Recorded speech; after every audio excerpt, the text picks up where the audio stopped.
Hey everyone, तो कैसे हैं आप सब। डिस्कस करेंगे ऑनरेबल सुप्रीम कोर्ट का एक ऐसा लैंडमार्क जजमेंट जो कि बात करता है कास्ट रिजर्वेशन के बारे में। देखिए, ये जजमेंट आप लोगों के लिए देखना इसलिए भी इंपॉर्टेंट हो जाता है क्योंकि ये केस कंसिस्ट करता है इंडियन कॉन्स्टिट्यूशन के कई इंपॉर्टेंट आर्टिकल्स को और हाईलाइट करता है रिजर्वेशन के डिफरेंट आस्पेक्ट्स को। हर एक चीज़ को ध्यान से समझेंगे, वीडियो पूरा देखिएगा। सबसे पहले इस केस का नाम जान लेते हैं। आप देख सकते हैं MR Balaji and others versus state of Mysore 1962। भले ये केस काफ़ी पुराना ज़रूर है, लेकिन ये केस उस टाइम की एक ऐसी लैंडमार्क जजमेंट रही थी जिससे आज भी लीगल एग्जाम्स में क्वेश्चन पूछ लिए जाते हैं। सबसे पहले इस केस के रिगार्डिंग कुछ फैक्ट्स क्लियर कर लेते हैं। आप देख सकते हैं स्टेट ऑफ मैसूर ने एक ऑर्डर इशू किया था अंडर आर्टिकल 15 क्लॉज 4। ये ऑर्डर सिंपली रिजर्वेशन देता था उन कैंडिडेट्स को जो कैंडिडेट्स यहां आते थे from the weaker section of the society. मान लीजिए कोई कैंडिडेट है, उसे एडमिशन लेना है किसी मेडिकल और इंजीनियरिंग कॉलेज में, और वो मेडिकल और इंजीनियरिंग कॉलेज सिचुएटेड है मैसूर में, और वो कैंडिडेट जो यहाँ मेडिकल और इंजीनियरिंग कॉलेज में एडमिशन लेना चाहता है वो आता है weaker section of the society से। तो स्टेट ऑफ मैसूर का ये ऑर्डर उस कैंडिडेट को रिजर्वेशन देगा उन मेडिकल और इंजीनियरिंग कॉलेज में कुछ पर्टिकुलर नंबर ऑफ सीट्स पे। केस में आगे बढ़ने से पहले कुछ इंडियन कॉन्स्टिट्यूशन के इंपॉर्टेंट आर्टिकल्स को हमें यहाँ डिस्कस करने की जरूरत है, जिससे केस आपको और अच्छे से समझ आएगा। आप देख सकते हैं article 15 of the Indian constitution simply ये कहता है कि डिस्क्रिमिनेशन, भेदभाव नहीं होना चाहिए इन ग्राउंड के बेसिस पे, जो कि है रिलीजन, रेस, कास्ट, सेक्स या प्लेस ऑफ बर्थ। इन 5 चीजों के बेसिस पे कोई भी भेदभाव जो होगा उसे प्रोहिबिट करता है article 15 of the Indian constitution. Article 29 clause 2 भी इस कंटेक्स्ट में काफी इंपॉर्टेंट रोल प्ले करता है क्योंकि इस आर्टिकल की यहां मेंशनिंग बार बार की जाती है। आप देख सकते हैं आर्टिकल 29 क्लॉज 2 सिंपली ये कहता है कि किसी भी सिटीजन को एडमिशन के लिए मना नहीं किया जाएगा ऐसे एजुकेशनल इंस्टीट्यूशन में जो एजुकेशनल इंस्टीट्यूशन यहां स्टेट चला रहा है। अब कुछ ग्राउंड्स भी यहां आर्टिकल 29 क्लॉज 2 हमारे सामने रखता है जिनके बेसिस पे किसी सिटीजन को एडमिशन के लिए मना नहीं किया जाएगा। वो ग्राउंड्स हैं रिलीजन, रेस, कास्ट, लैंग्वेज या इनमें से कोई भी। सिंपल वर्ड्स में, अगर रिलीजन, रेस, कास्ट, लैंग्वेज या इनमें से कोई भी ग्राउंड के बेसिस पे किसी सिटीजन को एडमिशन के लिए मना नहीं किया जाएगा ऐसे एजुकेशनल इंस्टीट्यूशन में जो एजुकेशनल इंस्टीट्यूशन स्टेट चला रहा है, मतलब गवर्नमेंट चला रही है। ये काफी इंपॉर्टेंट चीज है। जैसा कि आपने प्रीवियस स्लाइड्स में देखा ही था कि स्टेट ऑफ मैसूर ने एक ऑर्डर इशू किया था अंडर आर्टिकल 15 क्लॉज 4। तो आर्टिकल 15 क्लॉज 4 को भी समझना हमारे लिए काफी इंपॉर्टेंट हो जाता है। आर्टिकल 15 क्लॉज 4 सिंपली ये कहता है कि आर्टिकल 15 क्लॉज 4 में और आर्टिकल 29 क्लॉज 2 में ऐसा कुछ भी नहीं है जो कि स्टेट को रोकेगा ऐसे स्पेशल प्रोविजंस बनाने से। जो स्पेशल प्रोविजंस होंगे socially and educationally backward classes और schedule caste and schedule tribe की एडवांसमेंट और अपलिफ्टमेंट के लिए। मतलब अगर स्टेट चाहे तो वो कुछ स्पेशल प्रोविजंस ला सकती हैं जो कि एडवांसमेंट और अपलिफ्टमेंट देंगी socially and educationally backward classes को और schedule caste and schedule tribe को। और इन स्पेशल प्रोविजन को अगर स्टेट यहां लाता है तो आर्टिकल 15 क्लॉज 4 और आर्टिकल 29 क्लॉज 2 स्टेट को रोक नहीं सकता। ये कहता है यहां आर्टिकल 15 क्लॉज 4। अब बात कर लेते हैं कि स्टेट ऑफ मैसूर ने जो ऑर्डर इशू किया था अंडर आर्टिकल 15 क्लॉज 4 वो कितनी परसेंटेज में रिजर्वेशन अलाउ करता था weaker sections of the society के कैंडिडेट्स को। ऑर्डर सिंपली ये कहता था कि अगर कोई भी पर्सन यहाँ पे ब्राह्मण कम्युनिटी का है तो उसे एक्सक्लूड किया जाएगा, मतलब उसे रिजर्वेशन नहीं दी जाएगी। और जो पर्सन यहाँ पे आते हैं फ्रॉम सोशली और एजुकेशनली बैकवर्ड क्लासेस से, या अगर कोई पर्सन, कोई कैंडिडेट ऐसा है जो कि है शेड्यूल कास्ट या शेड्यूल ट्राइब का, वो एलिजिबल होगा रिजर्व सीट्स के लिए, मतलब उसे रिजर्वेशन दी जाएगी।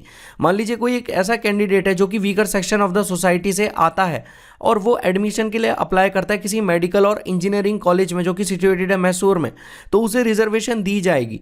अब ये टोटल नंबर ऑफ रिजर्वेशन मतलब कितनी परसेंटेज में सीट्स रिजर्व थी मेडिकल और इंजीनियरिंग कॉलेजेस में मैसूर के, तो 75% ऑफ द सीट्स यहाँ रिजर्व रखी गई थी और बाकी की जो 25% सीट्स थी उनमें बाकी कम्युनिटी के जो लोग थे, बाकी कम्युनिटी के जो कैंडिडेट्स थे वो compete कर सकते थे। और वो 25% सीट्स थी मेरिट सीट्स, बाकी की 75% सीट्स यहाँ पे रखी गई थी रिजर्व सीट्स। तो जैसे जैसे टाइम यहाँ पास होता जाता है वैसे ही 31 जुलाई 1962 आते आते स्टेट ऑफ मैसूर एक और ऑर्डर पास कर देता है और इनका ये नया ऑर्डर इनके प्रीवियस ऑर्डर को ओवरटेक कर देता है। अब प्रीवियस ऑर्डर जैसा कि मैंने आपको बताया था कि 75% रिजर्वेशन देता था ऐसे कैंडिडेट्स को जो कि आते थे weaker sections of the society से, लेकिन अब ये नया ऑर्डर किस तरीके से सीट्स की एलोकेशन करता है ये भी जान लेते हैं। ये नया ऑर्डर सिंपली ये कहता है कि 75% सीट्स को रिजर्व नहीं रखा जाएगा, उसकी जगह 68% सीट्स को रिजर्व रखा जाएगा मेडिकल और इंजीनियरिंग कॉलेजेस में, जो कॉलेजेस यहाँ सिचुएटेड थे मैसूर में, और बाकी की 32% बची हुई सीट्स को यहाँ पे रखा जाएगा अनरिजर्व्ड सीट्स। मतलब 32% सीट्स ऐसी थी जिन पे बाकी कम्युनिटी के लोग यहाँ पे compete कर सकते थे। और ये जो 32% की सीट्स थी ये थी मेरिट सीट्स। देखिए जब 68% का क्राइटेरिया यहाँ पे रखा गया तो इस 68% के रिजर्वेशन के क्राइटेरिया को चैलेंज किया गया ऑनरेबल सुप्रीम कोर्ट में एक पिटीशन डाल के under article 32 of the Indian constitution. और ये कहा गया कि ये जो 68% रिजर्वेशन क्राइटेरिया है ये आर्टिकल 15 क्लॉज 4 के अकॉर्डिंग एक फ्रॉड है इंडियन कॉन्स्टिट्यूशन पे। ये काफी इंपॉर्टेंट चीज है इस कंटेक्स्ट में। So finally honourable supreme court इस केस में अपना जजमेंट देते टाइम कुछ इंपॉर्टेंट स्टेटमेंट्स हमारे सामने लेट डाउन करते हैं, एक एक करके हम समझ लेते हैं उस चीज को भी।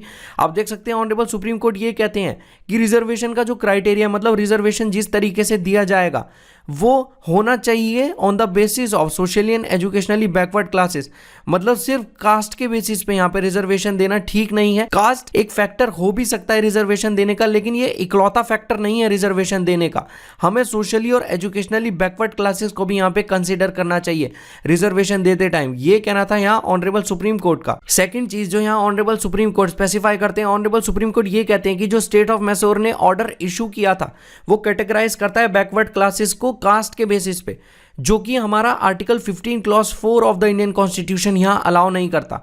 अब यहां जब स्टेट ऑफ मैसूर ने ऑर्डर इशू किया था तो एक तरह की डिवीजन क्रिएट हो गई थी बैकवर्ड क्लासेस को लेके। अब वो कौन सी डिवीजन है ये भी देख लेते हैं। थर्ड चीज जो ऑनरेबल सुप्रीम कोर्ट यहां पे मेंशन करते हैं कि जो स्टेट ऑफ मैसूर है उनके ऑर्डर में उन्होंने क्लासेस को कैटेगराइज कर दिया है दो डिवीजन्स में, जो कि थी बैकवर्ड क्लासेस और मोर बैकवर्ड क्लासेस।